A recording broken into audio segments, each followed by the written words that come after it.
The Utah Jazz were well on their way to their 7th straight win when then they weren't. A somewhat significant collapse down the stretch by the Jazz, who led this game by 12 and lose to the Lakers in Los Angeles to go to the break on a sour note. We're talking about it coming up on Postcast. David Locke along with Ron Boone with you as we get ready to head to break, and that was not what the Jazz were looking for to leave a great taste in the mouth. Boy, the contrast to how you'd feel if you'd won 7 straight, manhandling the Lakers. You'd really controlled them for 42 minutes of the night, Ron, and then they just kind of let go of the rope in the final 6 minutes. It just goes to show, David, when you lose momentum sometimes, for how tough it is to get it back. And a couple of mistakes led to some easy buckets there for the Lakers. LeBron James gets hot, and all of a sudden you can't get it back. You get to the point, I think, sometimes where offensively you're trying to force things, trying to make things happen, and it just doesn't. I mean, they woke up LeBron James, and they ended up waking up Russell Westbrook there because he got a few buckets in the fourth quarter as well. The Jazz had this game really, they led it 92-80. They had the ball. Royce commits a turnover. They get out and run. And then LeBron comes back in the game. Like, you really had this game wrapped up. And this, honestly, I don't want to like overplay this, but it's like all the ugly aspects of the first half of the season came back at us in the final 6 minutes, where the first 42 minutes were kind of all the progress the Jazz have made in the first half of the season. It was the Dickens tale of two cities, but we saw bad body language. We saw lack of ball movement. We saw no transition defense. We saw lack of focus.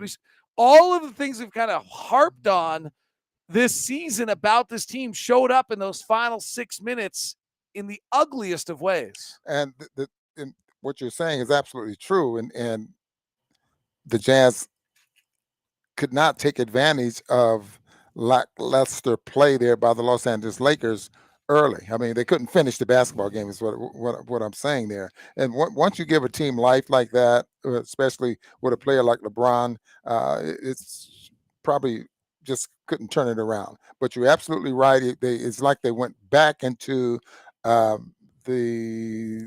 what did we lose? 10 or 11 or something like that, to the point where that's what the Jazz looked like. But like they were shorthanded, and they just could not get the job done. Jazz go to 12-17 this year in games within 5 points with 5 minutes left. So we've lost 17 of our 21 games where games were within 5 with 5 or 22 now. Games 5 minutes left. That's not great. Our numbers are fine in the clutch, but our win losses is really bad. The other side of this side is the first 42 minutes, Ron, where we saw like some great possessions and we saw ball movement. We saw them deal really well with switching. We saw them keeping Rudy in the paint. We saw all sorts of great basketball in those first 42 minutes. And how do you lose it? I mean, just if you go back and just think very, very hard on when things started to turn, as you mentioned, a couple of turnovers, and some turned into some bad possessions for the Jazz, some easy buckets there for the Lakers, and it just gets tough, David. I know I keep harping on momentum, but once the Lakers got the momentum, the Jazz just could not get it back. Now, let me ask you about that. I agree with you on that. Shouldn't they be able to? Shouldn't this team be good enough at this point, or have it, or Donovan, or somebody be able to get them? It's just a bucket. Like you had given yourself the wiggle room. You were up 12 with 6 minutes left. That when they grab the momentum, you could miss for.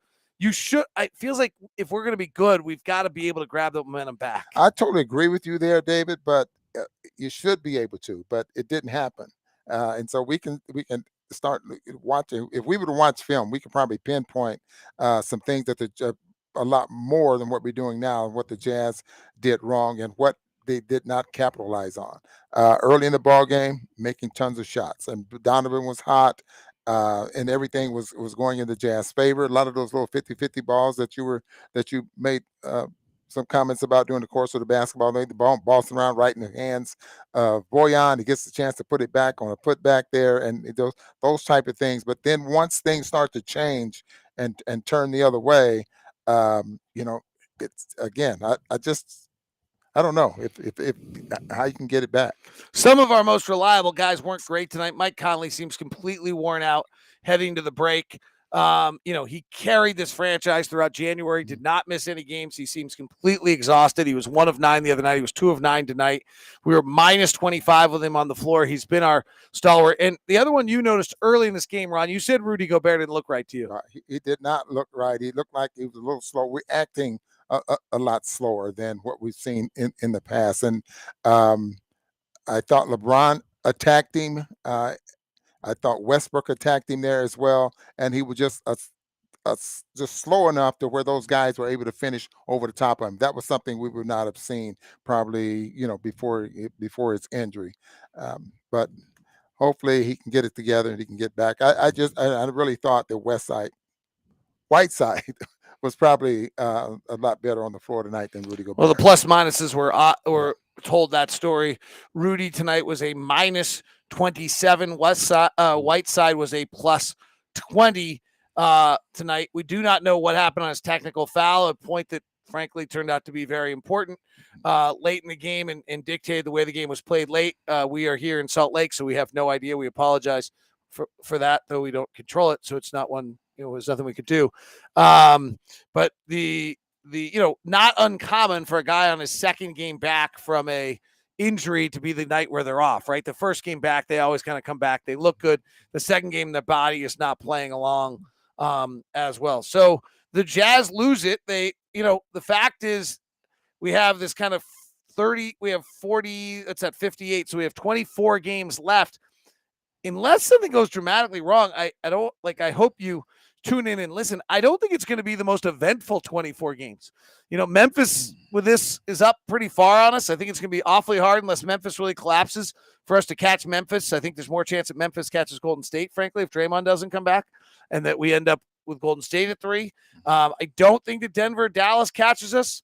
Maybe. And let's hope not. It would put us in the on the road in the first round. So I think there's a really high likelihood we're going to be a 4. The Anthony Davis injury seems like a really big deal, but honestly, I'm not sure that's that big a deal either because the Lakers are in the play-in. There's almost no scenario where they can catch anyone 6 games ahead of them, and they're probably going to be a road team in the play-in at some point, either 8 or 9. And so, we'll see how that plays out for them. So, if Anthony Davis is out, hopefully for their sake, they would try to hold the 9 and then just see if they can get ready for the playoffs. So, these games feel mammoth. I agree with you. I think all the 42 minutes was what we want. And the 6 minutes was kind of every microcosm of what's been wrong this year.